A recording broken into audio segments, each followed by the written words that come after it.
Hello and welcome back. Or if you are new to our channel, welcome and I hope you enjoy our content. In today's episode Power Behind the Throne, we will present you the life of the most notorious mistress of Charles II, Barbara Palmer.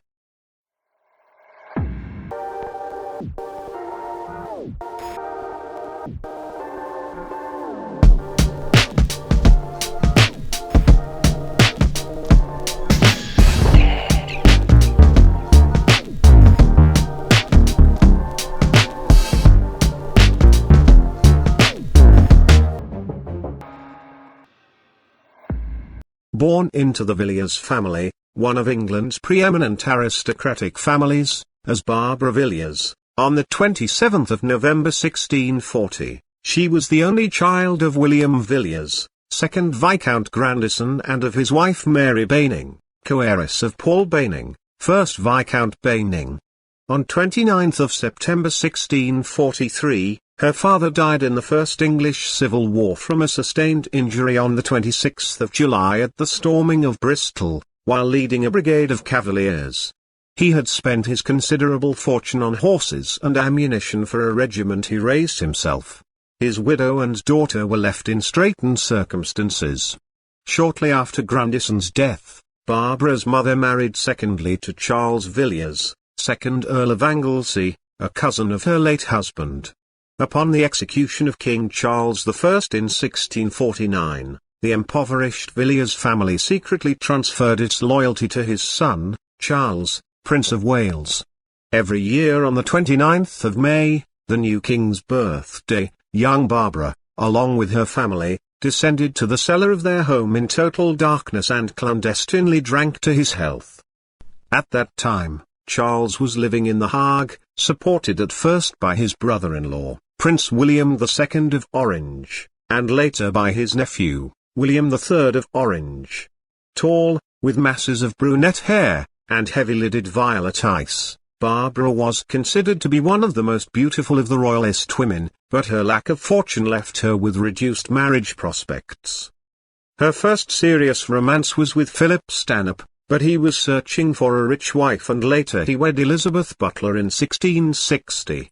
On 14th of April 1659 Barbara for her part, married Roger Palmer, later 1st Earl of Castlemaine, a Roman Catholic, against his family's wishes. His father predicted that she would make him one of the most miserable men in the world.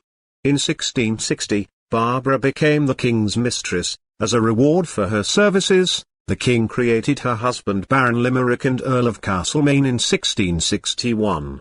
These titles were given with the stipulation that they would only be passed down through Roger's heirs by Barbara and thus served as a way for the king to indirectly secure an inheritance for his illegitimate children. Barbara and Roger officially separated in 1662, following the birth of her first son. It has been claimed that Roger Palmer did not father any of his wife's children. Lady Castlemaine's influence over the king waxed and waned throughout her tenure as royal mistress. At her height, her influence was so great that she has been referred to as the uncrowned queen, and she was known to assert her influence with the king over the actual queen, Catherine of Braganza.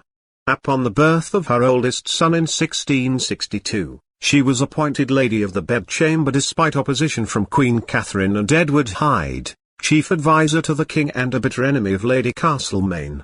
As expected, behind closed doors, Barbara and the Queen feuded constantly.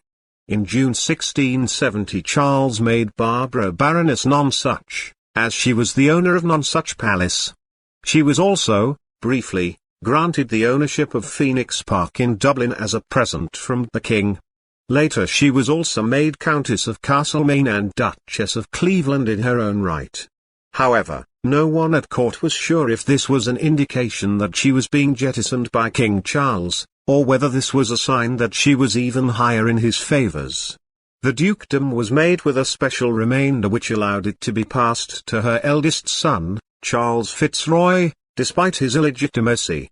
The king had taken other mistresses, the most notable being the actress Nell Gwynn.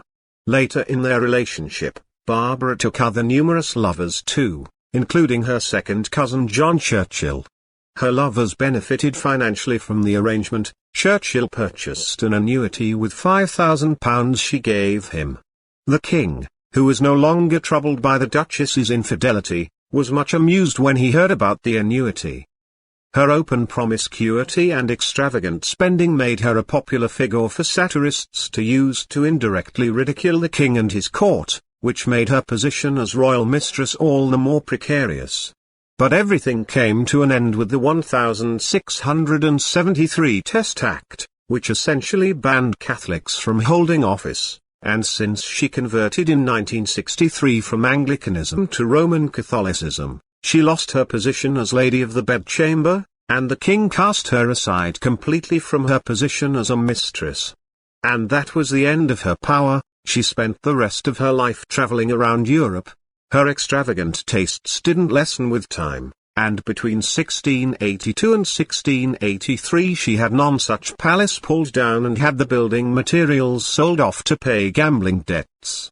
Barbara died at the age of 68 on the 9th of October 1709 after suffering from edema of the legs, with congestive heart failure, and that's how ended the life of the most notorious mistress of Charles II. Thank you for watching. See you next Sunday.